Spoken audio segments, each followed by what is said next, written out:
Hey, what's up? My name is Jake, and I'm going to do a mix rundown of Tourist Trap's song Flawless. Let's check it out.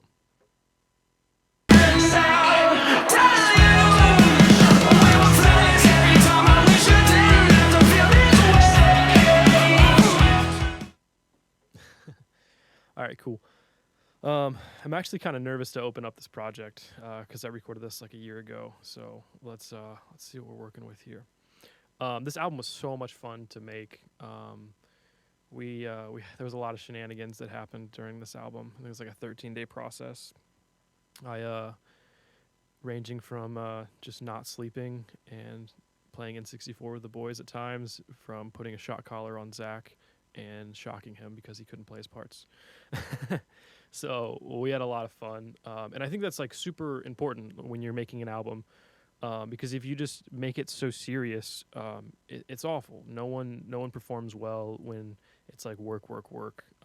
It's not fun. It needs to be a place where you can create, and you just got to have fun. So there was a lot of shenanigans. That's all I'm gonna say. So with that being said, there was some serious hurdles to get over when it came to recording this album. Let's start with the guitars. I'm gonna play a bit of the lead guitar. Their guitar player at the time, Alex, is a freak. He's so good at guitar, and the parts that he wrote are just great. Let me play you a little bit of it.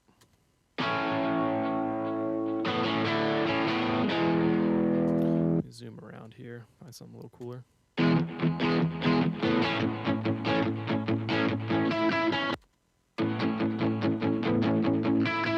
Here's the chorus.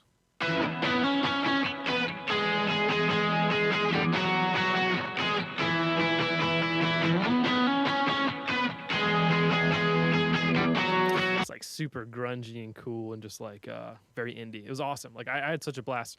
So the hardest part about this, with the way we recorded everything, is we DI'd everything to the computer and I quantized everything. I wonder if I still have those original DI tracks. I bet I do. I never delete anything.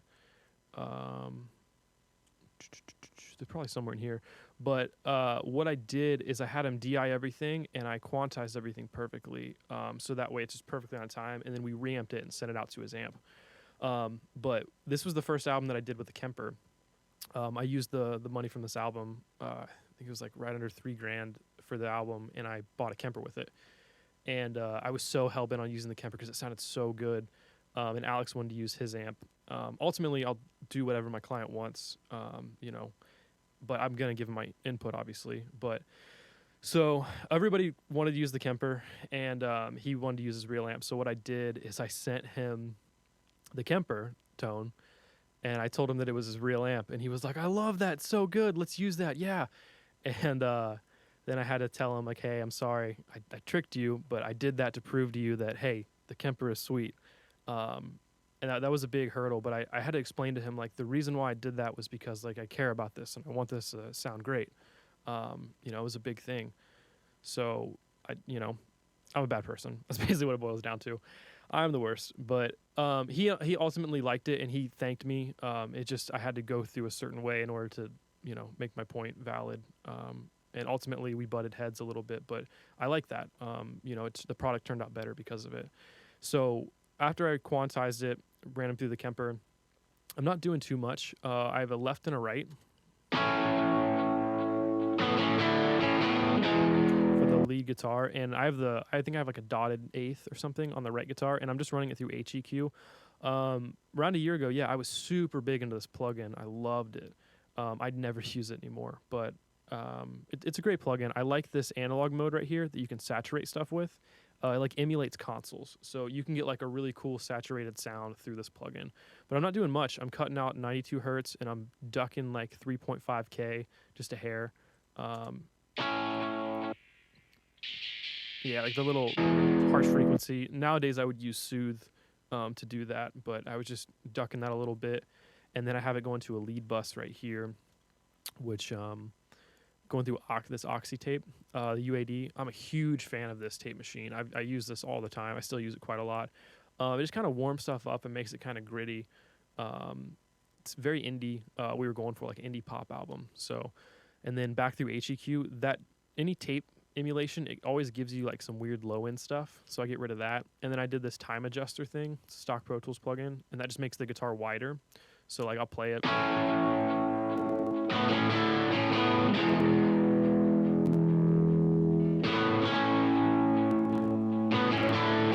And here I kind of like offsets it. That's like a cool little stereo trick that you can do to make stuff sound wider.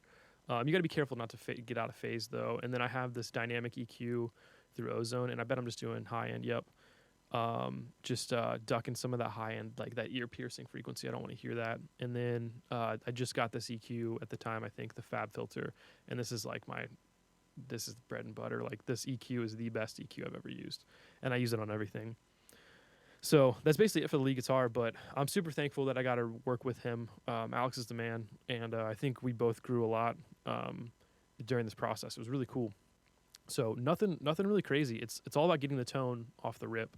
So I've said this a bunch, like all I care about in a mix is the kick, snare, and vocal, and then bass, of course. But so let me play the drums. The drums were actually the hardest part. Guitar would be a second, but not even close to the drums. Their drummer Matt is awesome.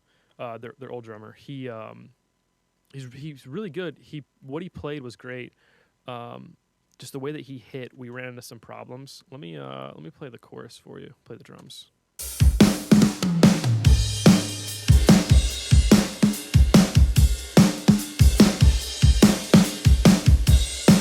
They're going for that kind of like rugged, lo-fi, hipster indie, like what do you want to hear when you walk into PacSun kind of thing, but still be cool at the same time. So the hardest part about this was in music, it's a performance. Like it's a piece of art. You're acting. It's theater. It's drama. It's very emotional. So like when you hit a drum, it's not so much what you play, it's how you play. So like in the manner that you hit the drum or that you pick the guitar, you can say a million different things just with the same note. It's how you say it. It's not, if I could refine this, it's not what you say, it's how you say it. All the parts that he wrote were awesome. They were perfect for the song. It's just the way that he played them. He hits very, very soft. And I'm a firm believer that your personality resonates through your instrument. Like he's a very like shy and timid and just really cool and laid back kind of guy. Like he never has a problem with anybody. Just good dude. And very, very soft spoken and just kind of just down for whatever and chill. And it translates through his playing. So, but we were trying to create this big pop rock indie alternative album, and I needed the drums to just be like in your face. So that was hard. So what I did for the drums, don't kill me, Matt, but when he left, I sampled his drums over top of the samples that we made because he didn't hit hard enough, and the way that he hit, it just kind of didn't work for this. He hit too soft. So what you're seeing is here's the kick that got layered over. And we used his drum set. He had it was like I want to say it was a Gretsch or a Ludwig. It was like a blue Gretsch or Ludwig. I can't remember, but it was really cool. And then he had a superphonic snare that just sounds awesome. So what I did is I kept his overhead. So this is what he played. This is him playing right here. Here's the overheads.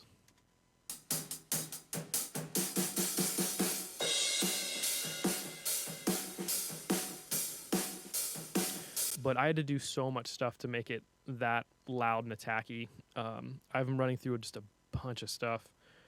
Basically, with the overheads, I just compressed the living hell out of them to try to get them. I have so many plugins just on this overhead bus, just to try to make the drums louder, more powerful. I want that punch. I want it to sound like the drums are breaking through your speakers. So let me play the drums and bass for you real quick. Find the bass track real quick. There's actually two basses in this song. We had my buddy Kale do synth bass, which is right here. And then we have Zach's bass. So here's the drums and bass.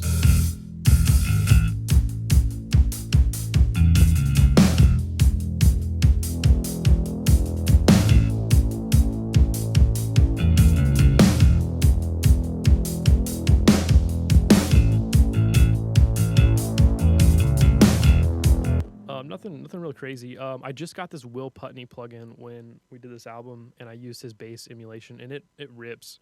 This thing is awesome. I think I just used like the clean bass setting, and then I tweaked some stuff, and that was basically TT Start was basically the album for Tourist Trap. So this was Zach's tone, and then I have him running through Vitamin, and that's just kind of like Waves' like harmonic exciter kind of thing, and that just made it really warm. And then running through HEQ again. I'm always boosting treble in my bass, just trying to get that. I want to hear the bass too. Like I hate when you can just feel the bass and you can't hear it. Like I want to be able to hear what the bass player's playing.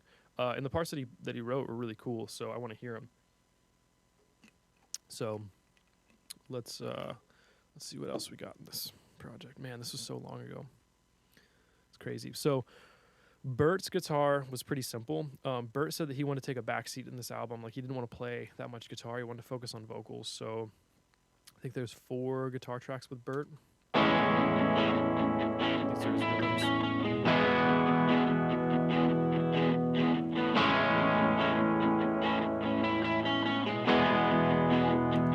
Nothing crazy.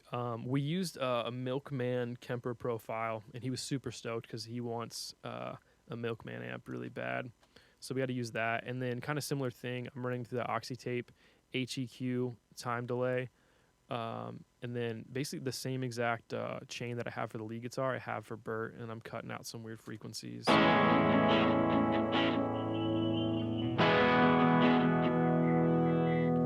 Frequencies that hurt my ear. I cut those out.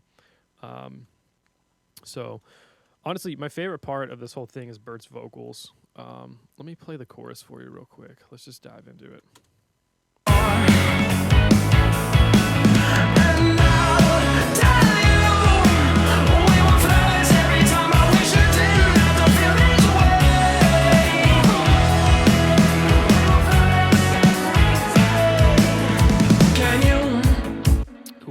I love that chorus. I think it's great. What you're seeing right here is committed vocals. So I've been in this big habit of just like going through, and if something sounds good, just move forward and move on. Don't spend all the time tweaking it. And, if you get it right, that's great. Keep moving forward. So let's solo his vocals. Sorry, Bert. And I'll tell you, we were flawless every time. I wish you didn't have to feel this way.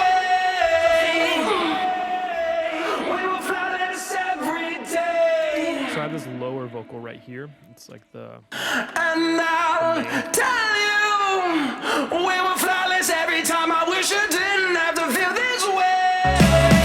And then I have these harmonies right here. And I just pan left and right. But let's check out what we're busting him to. Nothing crazy, really. I'm using Joey Sturgis' clip. Joey Sturgis is the man. He's the best. Nobody cares. No, like clipping a sound, like clipping any sound can make it cooler if you do it right. It just kind of adds the extra grit. So I'm clipping it right here, cutting off some low end because you get that distortion, and then that time adjust too. Doing that, it makes just stuff way wider. That's pretty much it for the vocal. Just compressing the living hell out of it and throwing some reverb on it. Like compression is key with vocals. Just smash them. Let's go to the bridge real quick and see what's going on there.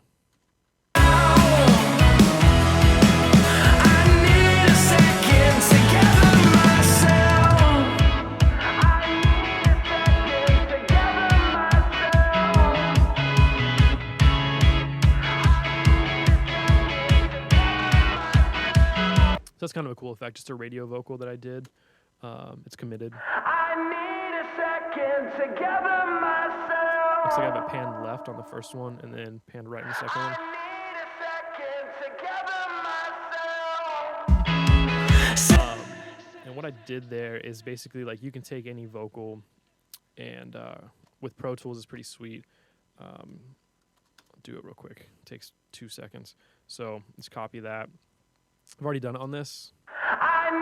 It's really reverby, but you can take any vocal and you can go up this audio suite. We'll just use Deverb, and let's do like Just crank it. Hit that reverse button, and you can get like a ghosty kind of like.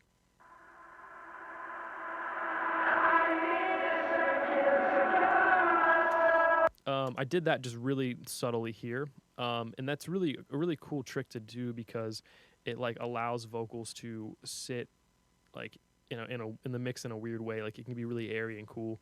Just a cool effect. That's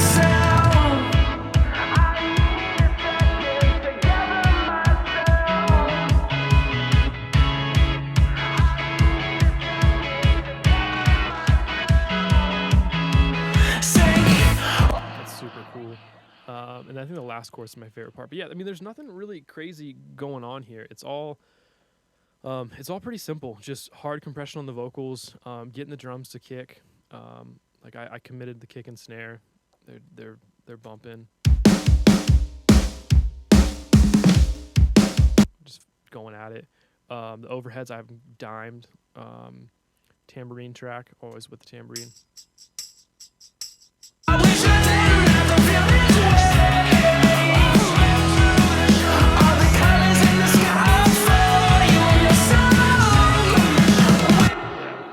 Nothing really crazy. I think that's pretty much about it. Let's check my Mixbus.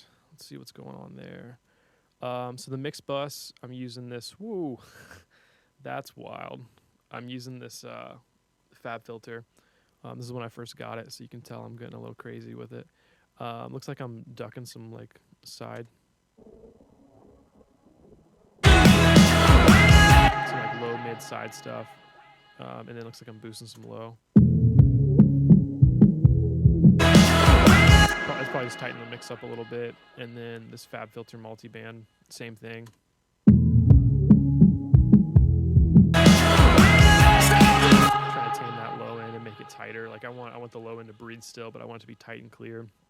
And then I remember I just got this too, the Slate. Everybody raves about this stuff. This is the first time I ever used it. It did some weird stuff. I can show you. It creates this high end stuff like this. That right there. It's really weird. It's so low that it would never matter in the mix, but it does that. I don't like that, so I quit using it. But I use it on this mix. I'm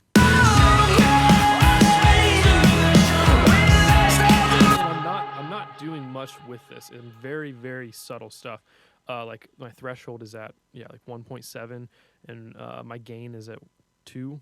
Like nothing crazy. I just want to touch the mix, kind of just a little bit of glue. And then my master bus, HEQ again, doing mid side, Ozone 7. This is like the everything to me. Ozone 7, Ozone 9 is what I've been using a lot lately. It's just like the final touch. And the big thing that I do in Ozone is I think there's a Taurus Trap preset for their album is this low.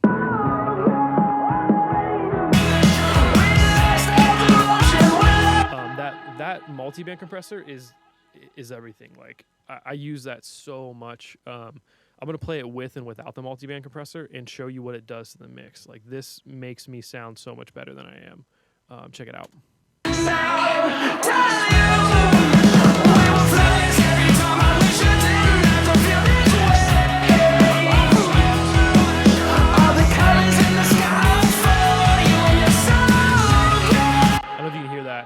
On your phone or headphones or whatever you're listening on, but that makes it so much tighter and fuller between that multi-band at the low mid and then this IRC compressor.